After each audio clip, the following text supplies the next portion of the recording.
नमस्कार, आप सभी का स्वागत करता हूं अपने YouTube चैनल सुरेंद्र सिंह बोरा में। साथियों, उत्तराखंड प्राथमिक शिक्षक भर्ती में ब्रिज कोर्स प्रशिक्षितों की 169 सीट रिजर्व पे है। जैसा कि आप सभी लोगों को मालूम है, 1670 पदों में भर्ती आई हुई थी, जिसमें से 1035 लोगों को ज्वाइनिंग लेटर्स मिल चुके हैं। लगभग 600 के आसपास सीटें बची हुई हैं, जिसमें से 169 सीटें जो हैं ब्रिज कोर्स प्रशिक्षित अभ्यर्थियों के लिए रिजर्व रखी है। अब यहां पर मैं एक छोटा सा एक डायलॉग जरूर मारता हूं कि हनुमान की पूंछ में लगन न पाई आग, शीघ्र ही लंका जल गई, गए निशाचर भाग। ब्रिज कोर्स को लेकर इतनी बड़ी अतिशयोक्ति, यह अतिशयोक्ति या छटपटाहट किसके मन में है? सवाल उठता है। अब यह छटपटाहट क्यों है और किसके मन में है? क्या वो NIBS DLED वाले हैं कि जो कह रहे हैं कि ब्रिज कोर्स वैलिड हो जाएगा, ब्रिज कोर्स के अगेंस्ट हमको लड़ाई लड़नी है? या क्या वो डाइट DLED वाले हैं कि उनके अगेंस्ट हमें लड़ाई लड़नी है?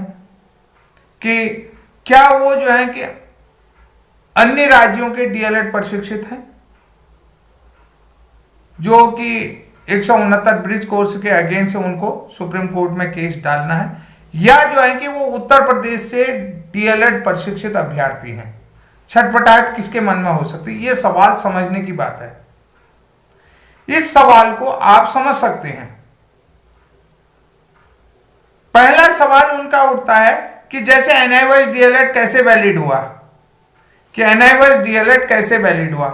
हमने अपनी वीडियो में कहा कि NIBS DLED को वैलिड होने से कोई नहीं रोक सकता है, चाहे सरकार उसे 1 साल के लिए 2 साल के लिए बाहर कर ले। यह आप लोगों को पता है कि वास्तव में अंततः जीत सच्चाई की होती है।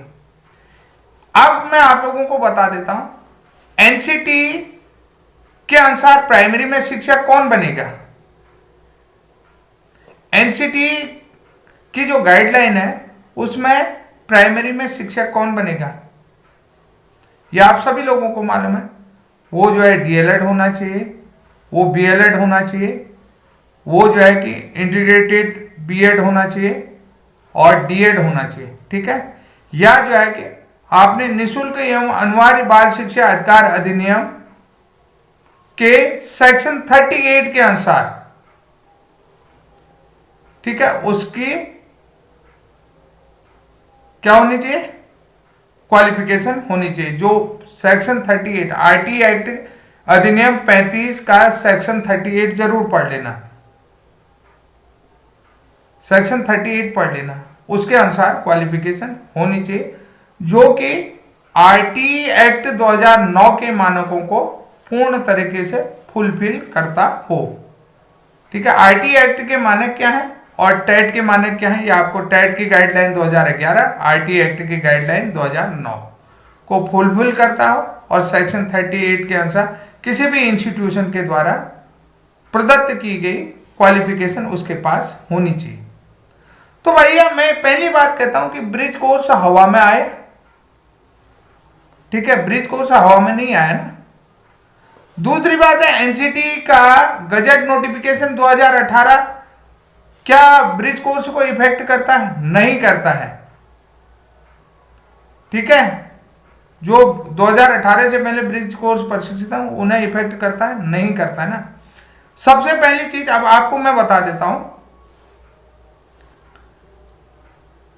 आप शिक्षा मित्रों का 17 अक्टूबर 2017 की गाइडलाइन पढ़ लीजिएगा कि प्राथमिक में वही शिक्षक बनेगा।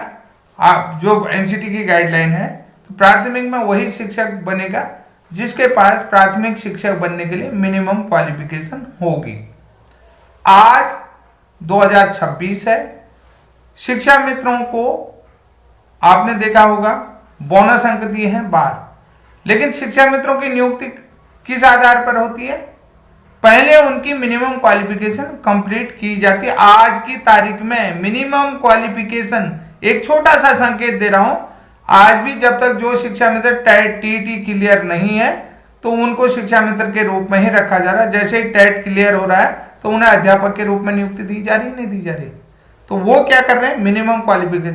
क्या वो एनसीटी के गजट नोटिफिकेशन 2018 के अनुसार कर रहे हैं, या जो है कि टीटी या जो है कि आरटी एक्ट 2009 की गाइडलाइन का फुलफिल कर रहे हैं? एनसीटी का जो गाइडलाइन है, कब 23 अगस्त 2010 को प्राथमिक शिक्षक बनने के लिए जो गाइडलाइन है, 2012 की नियमावली, आप सेवा नियमावली देख लीजिए कि आप जो देवेश शर्मा वाला केस कह रहे हैं, देवेश शर्मा वाला केस जो 23 अगस्त 2010 के एनसीटी की गाइडलाइन है, उसमें कहीं भी जो है कि प्रभावी नहीं होता है। इसलिए जिनको मिनिमम क्वालिफिकेशन कराई गई है, तो आप लोगों के लिए सबसे बड़ी चीज मैं आपको बता देता हूं, 8 अप्रैल 2010 का आरटी एक्ट अधिनियम जरूर पढ़े। आरटी एक्ट अधिनियम 35 का सेक्शन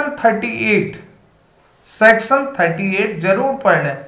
जो लोग कह रहे हैं कि ब्रिज कोर्स के अगेंस्ट हमको केस लड़ना होगा, जिनके कि नहीं तो ब्रिज कोर्स प्रशिक्षित प्राइमरी में एलिजिबल हो जाएगा, कि आगे के लिए समस्या हो जाएगी। तो सबसे पहली चीज बताऊं, आप लोगों को पता है समस्या ना तो डाइट डीएलएड के लिए हो रही है, समस्या नहीं जो है कि उत्तराखंड के एनआईएस डीएलएड के लिए हो रही है। समस्या किसके लिए हो रही? जो उत्तर प्रदेश से डीएलएड करके आए हैं। उत्तर प्रदेश से डीएलएड करने वालों से समस्या किसको है? यहाँ के डीएलएड वालों को भी है, एनआईएस डीएलएड वालों को भी है कि नहीं है? तो आपके समर्थन में डाइट का डीएलएड क्यों आएगा? 650 सीटें चाहिए उनको, 2 साल में 650 बच्चे पास होते हैं। 650 बच्चे के लिए ऑलरेडी आराम से सीटें मिल जाती हैं। फिर आपको बता देता हूं, 6 साल से हम केस लड़े, वो 6 साल तक केस में क्यों लड़ेंगे, क्यों उलझेंगे? आपने देखा होगा बहुत सारे इस बार की नियुक्ति में जो जिन लोगों ने डीएलएड कर लिया था और जिनका केस था, तो उन्होंने क्या कहा, विभाग ने क्या कहा, आप विभाग से सूचना का अधिकार के माध्यम से मांग लें कि कितने लोगों की नियुक्ति जो है कि हाईकोर्ट या उच्च न्यायालय में, सुप्रीम कोर्ट में केस होने के कारण से वो जो है कि लंबित हैं। ये सूचना ले लीजिए, कितने लोग, ये सूचना ले लीजिएगा, आपको मिल जाएगा कि जिन लोगों की नियुक्ति जो है कि कोर्ट में याचिका होने के कारण से रुकी हुई है, नियुक्ति देने से रुकी हुई है, तो ऐसे कितने लोग हैं, एक सूचना अधिकार लीजिए तो आपको जानकारी मिल जाएगी। तो विभाग ने क्या कहा, उन्होंने कहा कि पहले आप सुप्रीम कोर्ट से आप जो है कि अपनी पिटीशन से नाम कटवा के लाइए, पिटिशनर बनने का नाम कटा के लाए, उसके बाद हम आपको नियुक्ति देंगे। ये कितने लोग हैं ये जरूर देखिए। अब जो आप लोग कह रहे हैं ना कि कौन जो है कि यहाँ नियुक्ति मिलने से पहले वहां पिटिशनर कौन बनेगा आपके साथ, समझ रहे हैं ये चीज सूचना। अगर दूसरी बात है कि यही डाइट डीएलएड वाले जो है कि विभागीय नियुक्ति के लिए जो है कि एग्जाम का प्रावधान को लेकर के कोर्ट में चले जाएं, तो आप कहां टिकेंगे? कि उन्होंने कहा कि नियुक्ति की प्रक्रिया को जो है कि कंपटीशन के माध्यम से संपन्न कराया जाए, मेरिट को छोड़ दीजिए, जो है कि कंपटीशन एग्जाम करें, जो कंपटीशन एग्जाम पास करेगा वो नियुक्ति पाएगा। तो फिर आप लोगों के लिए, और ये जल्दी ही होने वाला है। अगर आप कहते हैं कि ये जल्दी नहीं होने वाला, तो ब्रिज कोर्स वाले कर देंगे, ब्रिज कोर्स वाले भी कर देंगे कि उन्होंने कहा कंपटीशन एग्जाम करो। एक ही उन्होंने खाली एक आईए लगानी है, जितनी भी नियुक्तियां होगी उसके बाद जितने भी होंगे कंपटीशन एग्जाम से होंगे। इसके लिए स्थिति है आगे कुआ पीछे खाई। आपका हम स्वागत करते हैं कि 169 के अगेंस्ट आप लोग केस लगाएं। हम तो चाहते हैं आप आए, कि जिसके कारण ब्रिज कोर्स अभ्यर्थी और मजबूत हो रहे हैं। अगर आपको हमारी बातों पर यकीन नहीं आ रहा है तो विभाग से जाकर के पता करें कि विभाग ने अपने काउंटर एफिडेविट में सुप्रीम कोर्ट को क्या लिख के दे रखा है। उन्होंने स्पष्ट लिख दिया है कि जैसे एनआईएस को 18 महीने का डीएलएड कराया है, उसी तरह 6 महीने का ब्रिज कोर्स इनको कराया गया है। अगर मैं झूठ बोल रहा हूं तो आप सूचना अधिकार में ये भी ले लें। और अगर आपको केस में जाने का इतना शौक है तो कल के दिन बाय द वे खुदा न खास्ता आपकी नियुक्ति हो गई, भर्ती आई, तो पहले भर्ती वाले क्या कहेंगे, भैया पहले आप वहाँ जो आप याची हैं माननीय हाई कोर्ट में या उच्च न्यायालय में, उस याची से अपना नाम कटा लाएं, उसके बाद हम आपको नियुक्ति दें। अब आपको लगेगा कि नाम कटाना इतना आसान है। नाम कटाना इतना आसान नहीं है जितना आप लोग समझ रहे हैं। नाम कटाने में आपके घोड़े खुल जाएंगे। भारी भरकम फीस पेशकश करेगा एडवोकेट आपसे।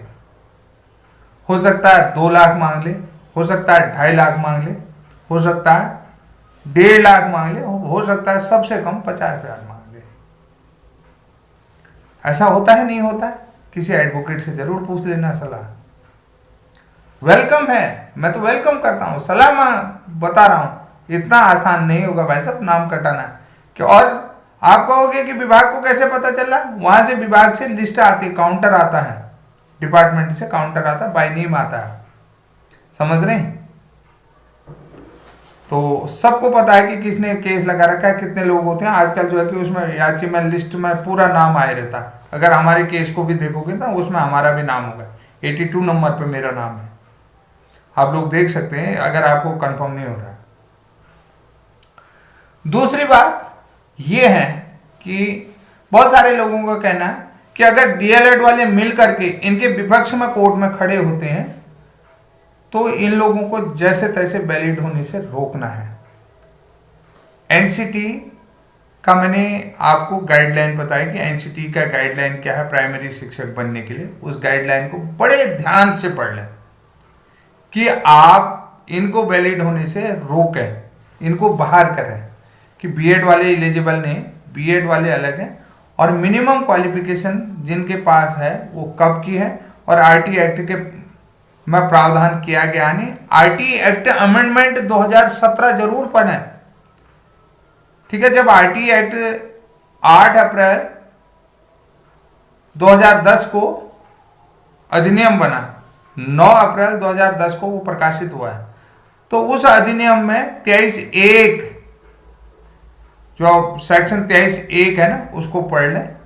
फिर 23(1) में अमेंडमेंट कब किया गया ये जरूर देखना, अमेंडमेंट करके क्या बनाया गया है, उसको आरटी एक्ट अमेंडमेंट में। और मिनिमम क्वालिफिकेशन का प्रावधान आज भी हो रहा है। उत्तराखंड की सेवा नियमावली हमारे पास पड़ी हुई है, उस जिसमें शिक्षा मित्रों का प्रावधान भी है। आज भी उसी तर्ज में होता, उसी प्रावधान के तहत होता, जो कि 1 by 1 आप जब भी मिलाओगे ना आपको सब चीज मिल जाएगा। 20 फरवरी 2017 के गजट नोटिफिकेशन के साथ 8 अप्रैल 2010 का निःशुल्क एवं अनिवार्य बाल शिक्षा अधिकार अधिनियम को मिलाएंगे तो एक एक पॉइंट मैच करेंगे। आपके ज्ञान को दुरुस्त करने के लिए ये चीजें बता रहा हूं और ये सारी चीजें आपको देखने। फिर उसके बाद आरटी एक्ट का सेक्शन 38 जरूर पढ़ ले, नियुक्ति संबंधी प्रावधान क्या होता है और क्वालिफिकेशन संबंधी प्रावधान क्या होता है। आपको कहीं जाने की जरूरत नहीं कि देखिए अगर इतना ही बढ़िया आसान होता तो आपको पता है राजस्थान वालों ने बीएड के अगेंस्ट राजस्थान से सुप्रीम कोर्ट तक केस करा। 11 अगस्त 2023 को बीएड जो कि प्राइमरी शिक्षक बनने की योग्यता नहीं है, ये चीज क्या है, क्योंकि इनके पास पेडागोजिकल स्किल कब 6 से 11 वर्ष के बच्चों को पढ़ाने के लिए नहीं है। 11 से 14 साल के बच्चों को पढ़ाने के लिए इनके पेडागोजिकल स्किल है। फिर उसके बाद देखिए जहां जहां आप उलझोगे वहां आपके लिए उलझने पैदा हो जाएंगी। जो बीएड वाले नियुक्त हुए हैं तो वो प्रमोशन को लेकर के फिर आप जूनियर में जाने की भी आपकी राहें रुक जाएंगी। सारी चीजें होंगी तत्काल है। क्यों रुक जाएंगी? आपको पता है 2030 के बाद इंटीग्रेटेड एजुकेशन पूरी तरीके से लागू हो जाएगी। 2026 से लागू हुई है, आपको पता है। एनईपी 2020 कब से लागू हुई है, आपको पता है। इंटीग्रेटेड एजुकेशन कब से लागू होगी। तो यहां पर देखिए ना, जो नए लड़के आएंगे, जैसे आज आप सोच रहे हैं वैसे वो भी सोचेंगे। उन्होंने कहा ये तो इनका राइट ही नहीं है, ये तो जो है कि राइट का वायलेशन कर रहे हैं, हमारे राइट्स का वायलेशन कर रहे हैं। तो इसलिए कभी भी जो है कि अगर कदम उठाएं तो सोच समझ के उठाएं, और हम वेलकम करते हैं। हम तो कहते हैं कि जब तक विपक्ष नहीं है तब तक मजा नहीं आता, विपक्ष है तो मजा आएगा। आप आइए तो सही। और मैंने सबसे बड़ी ये चीज देखी है कि मैंने आप लोगों को एक स्पष्ट संकेत बता दिया कि अगर आप कहीं पर भी कोर्ट में पिटिशनर बनते हैं तो अगर आपकी खुदा न खास्ता नियुक्ति हो गई तो आपके लिए आबैल मुझे मार हो जाएगी, आप अपने पैरों में कुल्हाड़ी मारेंगे। दूसरी बात है कि अगर कल को कंपटीशन एग्जाम को लेकर के नया रूल आ गया तो फिर उसके बाद भी देखिए चीज़ें धरी की धरी रह जाती हैं, यहाँ की यहीं रह जाती हैं। इसलिए बहुत कम संख्या में अभ्यर्थी की सीटें रिजर्व हुई है और वो उनका अधिकार है। उसमें कई लोग मेरिट से बाहर होंगे, कई लोग मेरिट में अंदर आएंगे। तो इसमें गुनी चीज़ें कुछ आपके साथियों को भी उसमें नौकरी मिल सकती है, नियुक्ति मिल सकती है, जो कि अभी मेरिट में रह गए हों, हो सकता है उनको भी मिल जाएगा। तो ये मैं आपके भले के लिए बता रहा हूँ, और आपका भला क्या है ये चीज़ है। दूसरी बात, आप लोगों को पता है NIOS DLED जिस नियम से वैलिड हुआ है उसी नियम के अगेंस्ट कभी नहीं जा सकता है। जिस नियम से वैलिड हुआ उसी नियम के अगेंस्ट नहीं जा, क्योंकि आने वाले समय में उस पर भी वो नियम भारी पड़ सकता है। क्योंकि अगर एक दूसरे को चैलेंज करोगे तो वो नियम उस पर भी भारी पड़ेगा। जो चीज़ आप लोग कह रहे हैं कि NIOS DLED आपके साथ आएगा, वो कभी नहीं आएगा, इस बात की गारंटी 100% है। तो समझ लीजिए कि जिस नियम को लेकर के वो ब्रिज कोर्स के अगेंस्ट आएगा, वही नियम उन पर भी कभी भारी पड़ सकता है जिस नियम से आज वो एंट्री मिली हुई है। क्योंकि कभी अगर आपको बता रहा हूँ यकीन नहीं आ रहा है तो वो साफ बता देगा, NCT की सूचना अधिकार में आप लोगों को मिल जाएगा। ब्रिज कोर्स का मामला जो है 10 अगस्त 2024 को आप लोगों को पता है रिट पिटीशन संख्या 6044 में Vishwanath and others versus state of Uttarakhand में शॉर्ट आउट कर दिया गया है। सूचना अधिकार भी जरूर मांग लेना। तो आज के लिए इतना साथियों, तब तक के लिए जय हिंद, जय उत्तराखंड।